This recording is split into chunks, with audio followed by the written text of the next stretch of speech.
The night sky was clear and full of stars. Eli sat alone inside his small observatory on top of a quiet hill in Colorado. The world below slept peacefully, but he stayed awake, watching the stars like he always did. He had no friends around, no family close by, just his telescope, the stars, and silence. Eli was an astronomer, but not the kind who worked in big cities or high-tech labs. He liked peace. He liked to be alone. Still deep inside, he felt a strange emptiness. He often wondered if there was anyone out there in the universe who felt like him, lost, quiet, and hoping to be found. That night, something strange happened as he looked through his telescope. He noticed a light moving in the sky, not a shooting star, not a satellite, but something different. It changed direction smoothly, stopped, and then moved again. Eli blinked. He adjusted the lens. It was real. His heart beat faster. He wrote down the coordinates and tried to follow it. Suddenly the light disappeared. He sat back, confused and excited. What was that?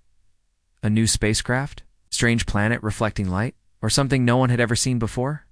Before he could think more, a soft knock came at the observatory door. It was past midnight. No one ever came up here this late. Eli stood still, unsure if he heard right. Then another knock, gentle but clear. He opened the door slowly. A woman stood there. Her hair was long and silver, glowing slightly under the moonlight. Her eyes were bright and calm, like the ocean before a storm. She wore a simple white outfit that looked clean but unusual, like something out of a dream. Eli stared. "Can I help you?" She smiled gently. "I've come a very long way. Are you Eli?" His heart skipped. "Yes, but how do you know me?" "I've been looking for you," she said softly, "across many stars." Eli laughed nervously. This must be a joke. Someone filming this? She shook her head. No joke. No camera. Just me. ... And your signal. "My what? Your heart?" she said. "Call to me." Eli didn't know what to say. It was too strange, too sudden. He stepped back, unsure. But the woman didn't move closer. She simply stood there, peaceful and quiet, as if waiting. Finally, he asked, "What's your name?" "Lyra," she said. "I came from far beyond this world. I heard something beautiful, something lonely, ... something human. And I followed it." Eli looked into her eyes. They didn't seem fake. In fact, they felt too real. Something about her presence made him feel calm, like he wasn't alone anymore. He opened the door wider. "You can come inside if you want." She nodded and walked in slowly, looking around the observatory with wonder, like it was something precious. They sat down. Lyra asked about his telescope, his work, and the stars. She listened with full attention, smiling gently. Eli found himself speaking more than usual, even laughing at one point. He didn't know why, but he felt safe around her. After some time, Lyra stood and looked at the sky through the large glass window. "Your planet is beautiful," she whispered. "You really came from the stars?" Eli asked again, this time more softly. She turned to him and nodded. "Yes, and I came just to find you." Eli's chest felt tight, not from fear, but from something else, something like hope. For the first time in a long while, he didn't feel empty. As she prepared to leave for the night, Lyra pointed to the sky and said, "That's where I came from. But now, I want to know where you are going." Then she smiled, stepped outside, and disappeared into the night. Eli stood there, stunned, with the stars still shining above. His quiet world had changed forever. And deep in his heart, something warm began to grow. The morning sun rose gently over the hills. Eli didn't sleep at all. His mind was full of questions. Who was she? Where did she really come from? And how did she know his name? He sat at the table with a cold cup of coffee in his hand, staring out the window. He kept thinking about LaRue, her soft voice, her glowing hair, and the way she looked at the stars like she missed them. Suddenly, a knock came again. He rushed to the door, and there she was. Lyra stood outside, smiling calmly. "You didn't lock your door," she said. I didn't want to, Eli replied without thinking. She stepped in and looked around his small cabin. It's peaceful. Here. Quiet. I like it. Eli nodded, unsure what to say next. Do you need food? Water? I do now, she said. Since I've taken this form. What do you mean this form? Lyra walked over to the radio on the table. It had been broken for months. She touched it gently, and with a soft humming sound, it lit up and started playing music. Eli's eyes widened. How did you? I told you, she said gently. I'm not from Earth. He stepped back. Then where are you from? Another planet. She nodded. A peaceful world, far from here. We do not live with war. We do not lie. We are connected through thoughts and energy. Then why are you here? Eli asked, his voice low. Lyra looked at him with soft eyes. Because your heart called to me. Eli sat down slowly. Still doesn't make sense. She sat across from him. A world. We can hear emotions across space. They are like music to us. Most are quiet. But yours was strong, full of longing, full of hope. It was beautiful. Eli looked down at his hands. I was just lonely. And that loneliness echoed across stars, she said. It reached me. I had to follow it. He looked up at her. You traveled light years just because I felt lonely. She smiled. You were not just lonely. You were waiting. So was I. Eli felt something deep in his chest. A warmth. A connection. He had spent so many years thinking no one would ever understand him. Yet here she was, someone from another world sitting in his small cabin like she belonged. You're not lying. Are you? He asked quietly. No, she said. Lies do not exist where I'm from. We feel truth, and I feel yours. They sat in silence for a moment, listening to the soft music from the old radio. Then Lyra spoke again. May I stay for a little while? Eli didn't even hesitate. Yes, stay as long as you want. That afternoon they walked through the woods.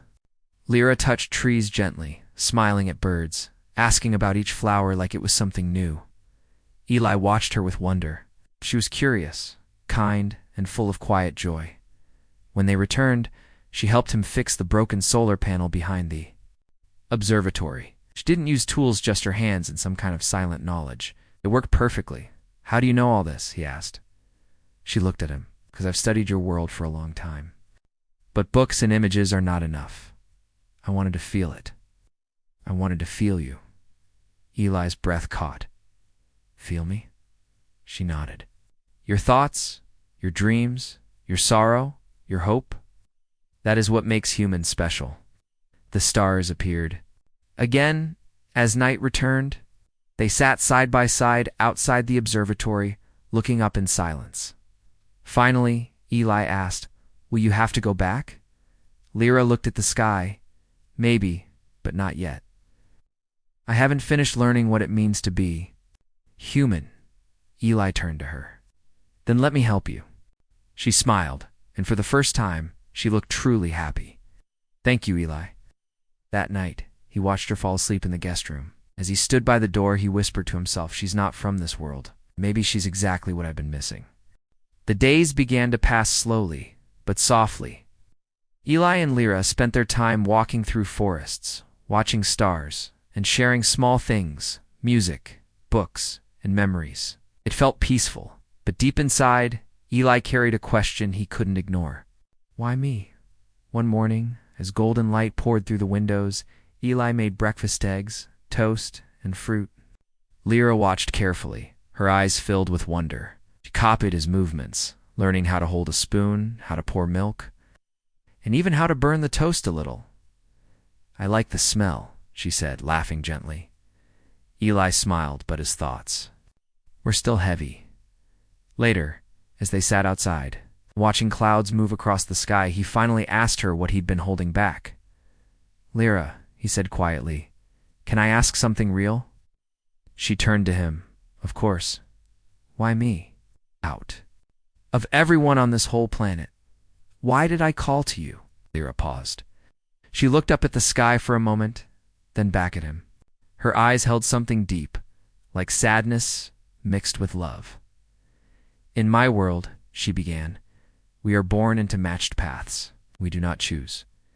Every life is planned, smooth, and safe. But I always felt ... incomplete, like something was missing. Listened closely, his heart beating faster. Then, she continued, we started receiving emotional signals from other worlds. Most were weak, fading. But one signal, yours, was strong. It was full of quiet pain, but also full of love. Not romantic love. Just the kind that wants to connect, that wants to be understood. Eli's throat tightened.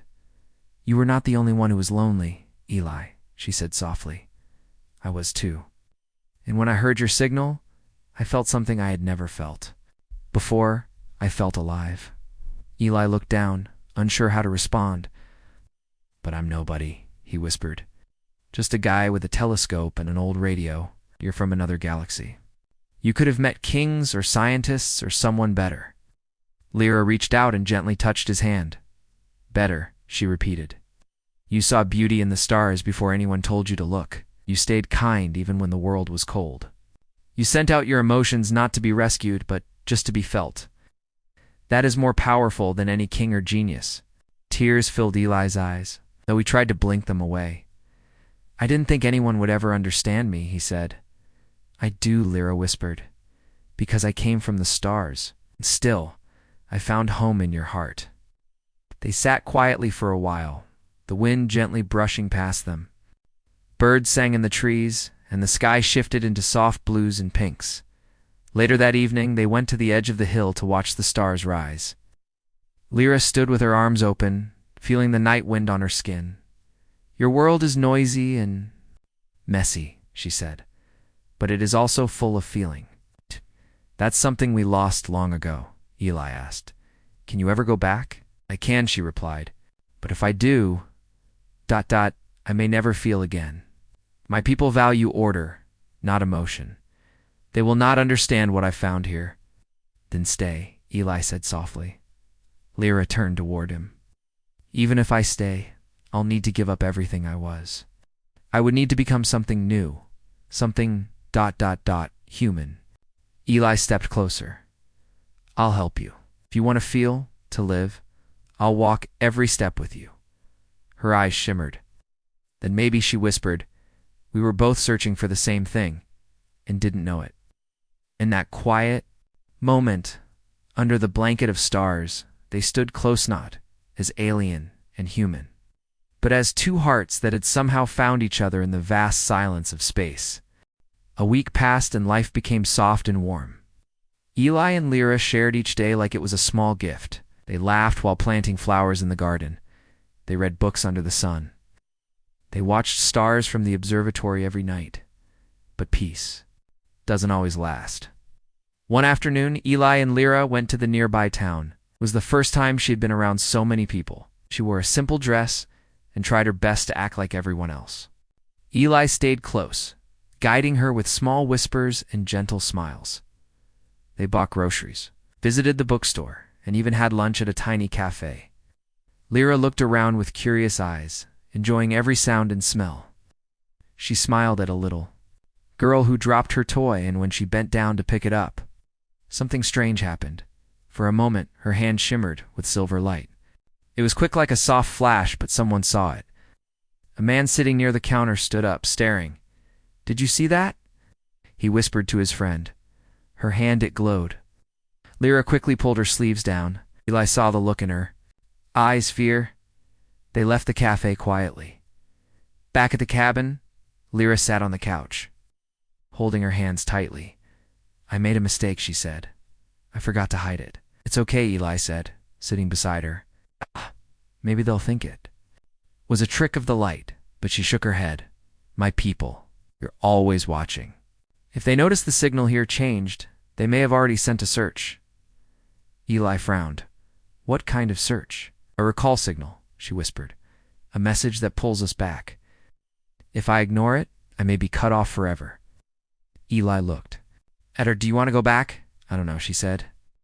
I miss the stars, the quiet thoughts. But here, I feel alive. That night, while Eli made tea, Lyra stood by the window, staring at the sky. Then suddenly, her skin shimmered again. It's not just her hands, but her face, her neck, her arms. Soft silver lights moved across her skin like waves. Eli dropped the ETI, dropped the spoon in surprise. Lyra?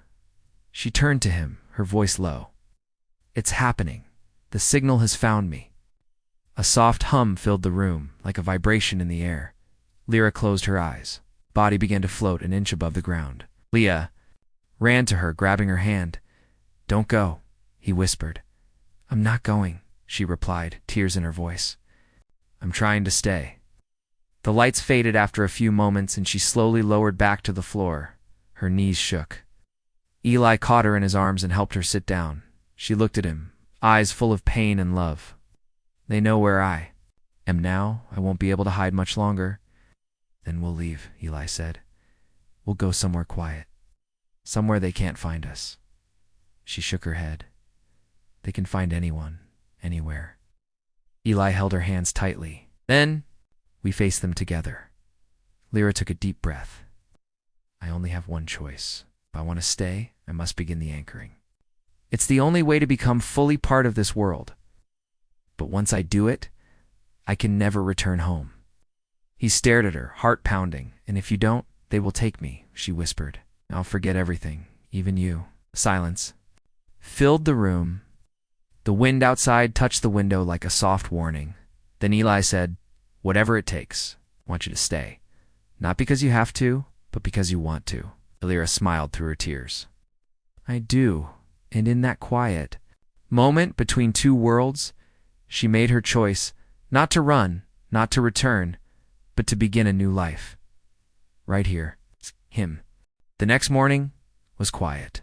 Soft fog covered the hills, and the cabin felt colder than usual.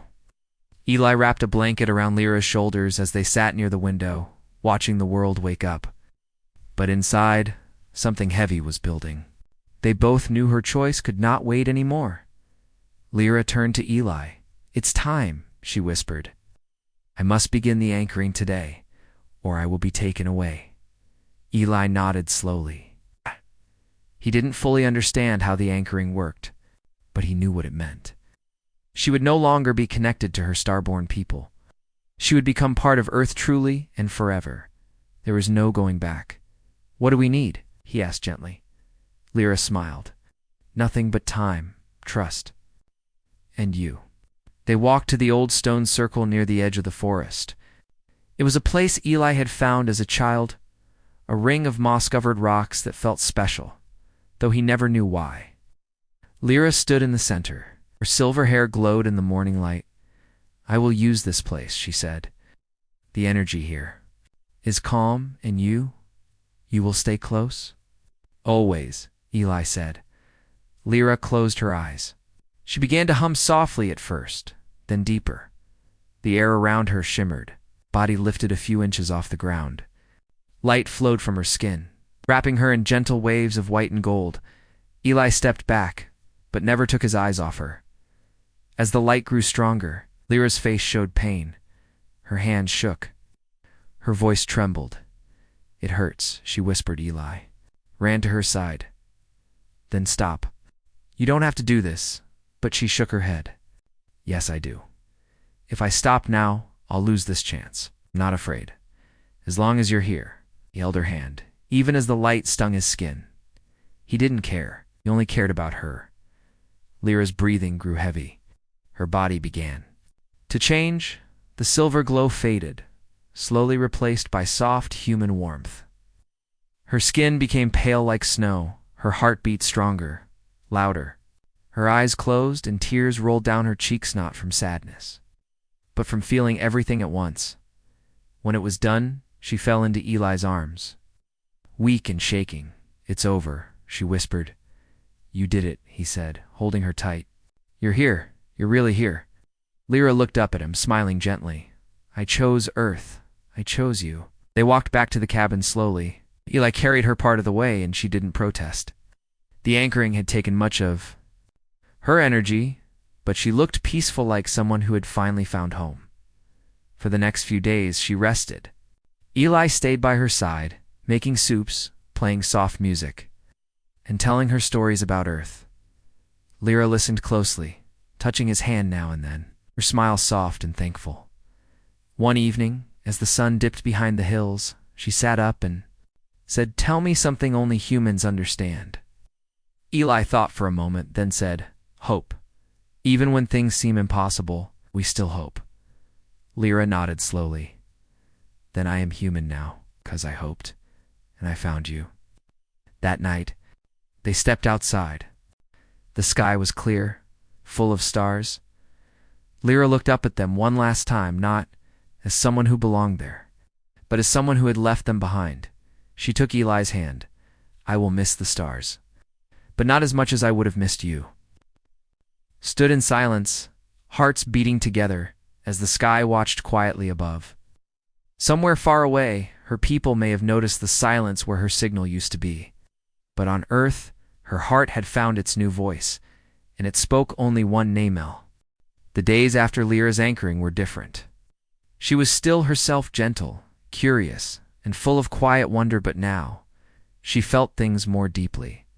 Her laughter was louder, her tears came faster. She was becoming human, not just in body, but in heart. Eli noticed small changes first. One morning, Lyra burned her finger while helping him cook breakfast. She pulled back quickly and looked at her hand in surprise. "That hurts," she whispered. Eli rushed to her side, worried, but she smiled through the pain. "I never felt that before," she said, "and yet it reminds me I'm real." He kissed her hand gently and wrapped it in a soft cloth. "Being human isn't always easy," he said. "I don't want easy," she replied. "I want real." They spent the next few weeks doing everything together, planting flowers, baking cookies, watching thunderstorms roll across the hills. Every sound, every smell, every emotion was new to Lyra. Sometimes she stood outside for hours just to feel the wind on her skin. "I used to float above planets without touching them," she said once, "but now I feel the grass between my toes, and it makes me feel alive." One afternoon they went into town again. This time Lyra walked with confidence. She wore a sun hat, held Eli's hand, and smiled at everyone. People still noticed her, but not because she looked strange, because she seemed to glow with quiet happiness at the farmer's market. An old woman selling honey stopped them. "You two look like you're in love," the woman said kindly. Lyra blushed. "We are," she said. "He's the reason I came here." That night, Eli took her to a field full of fireflies. They sat under a tree, watching the tiny lights float in the dark. Lyra leaned her head on his shoulder. "I used to think love was a simple idea," she said. "But now I know. It's more than words. It's choosing someone every day." Lee turned to her. "I choose you." She smiled, eyes shining. "And I'll keep choosing you, no matter how hard, no matter how long." Later, back at the cabin, Lyra opened a small notebook. She had been writing in it every day, a journal of everything she felt, saw, and learned since becoming human. She read Eli a page. "Today I cried while listening to a sad song," she read. "I don't know why. The story wasn't mine, but the feeling was. I think being human means carrying other people's feelings too." Eli nodded, moved by her words. "You understand us better than most people do?" he said. "No," Lyra whispered. "I understand you. That's what matters most to me." One night she had a dream for the first time. She woke up in tears, not from fear, but from beauty. She had dreamed of her home planet, but it was silent, empty, and cold. Then she dreamed of Earth full of light, sound, and warmth. "I made the right choice," she said as Eli held her close. Her transformation was almost complete now. The silver glow had disappeared. Her heartbeat was steady. Her skin was warm. She laughed more. She danced to music in the kitchen. She hugged Eli tighter every day, and yet, sometimes, she still looked at the stars with a soft sadness. "Do you miss them?" Eli asked. "Yes," she said. "But I don't belong to them anymore. I belong here." Eli kissed her forehead. "You belong with me?" The stars were still up there watching quietly. But Lyra no longer listened for their call. Her heart now beat to a new rhythm, one that said, "This is Earth. This is love. It's his home. The evening was soft and golden. Sunlight touched the trees like a blessing. Gentle breeze moved across the hills, carrying the scent of wildflowers. At the top of the hill, beside the observatory, a small group of people gathered. They were there for a quiet wedding. Eli stood under a handmade arch built from branches. It's covered in white cloth and little glass stars. His suit was simple, but his heart beat fast with love. Next to him stood Lyra, wearing a dress she had sewn herself. It was light, soft, and decorated with tiny patterns of stars. Her silver hair shimmered gently in the fading light. She looked at Eli with eyes full of peace. "I never thought I would get married," he whispered to her. "I never thought I would feel," she replied with a soft smile. "But I found you." The ceremony was short, but every word was full of meaning. Their vows were not written by others. They came from the heart. Eli looked into Lyra's eyes and said, "I thought I was just a lonely man staring at the stars. But you showed me that even the quietest voice can reach across galaxies. You came here not to save me, but to walk beside me. I promise to stay by your side through every moment for the rest of my life." Lyra held his hands tightly. Her voice trembled slightly. "I traveled across stars, left behind everything I knew, because I heard something beautiful inside. You. I may not be perfect, but I feel more human with you than I ever felt in all my years beyond the sky. I promise to love you not just in this life, but in every way that matters." As they placed rings on each other's fingers, the sky slowly darkened. Then, as if the universe itself had come to bless them, the stars appeared bright, clear, and endless. A sudden shimmer danced across the sky. A ribbon of soft blue light stretched across the heavens. It wasn't part of Earth's sky. It was a message. Far above, Lyra's people watched silently. They didn't speak in words. But the beam of light was a sign, no anger, no punishment, just quiet respect. They understood. She had found her path. Lyra looked up, tears in her eyes. She placed her hand over her heart and whispered something in her old language, soft, musical, and full of goodbye. Then she turned back to Eli. "That was their farewell," she said, "and their blessing." Later that night, the guests left, and the hill was quiet again. Eli and Lyra sat on a blanket beneath the stars, wrapped in each other's arms. "You're not alone anymore," Lyra whispered. "Neither are you," Eli replied. They looked up at the sky that once separated them. Now it was part of their story. Lyra placed her head on his chest. "Do you remember when I said your heart called to me?" "Yes, it still does," she said. "But now it sings." They didn't need music, lights, or loud celebration. The stars above, the wind around them, and the warmth between them were enough. And as they closed their eyes under the night sky, one thought stayed in both of their hearts. She came from the stars to find him, and now she was home.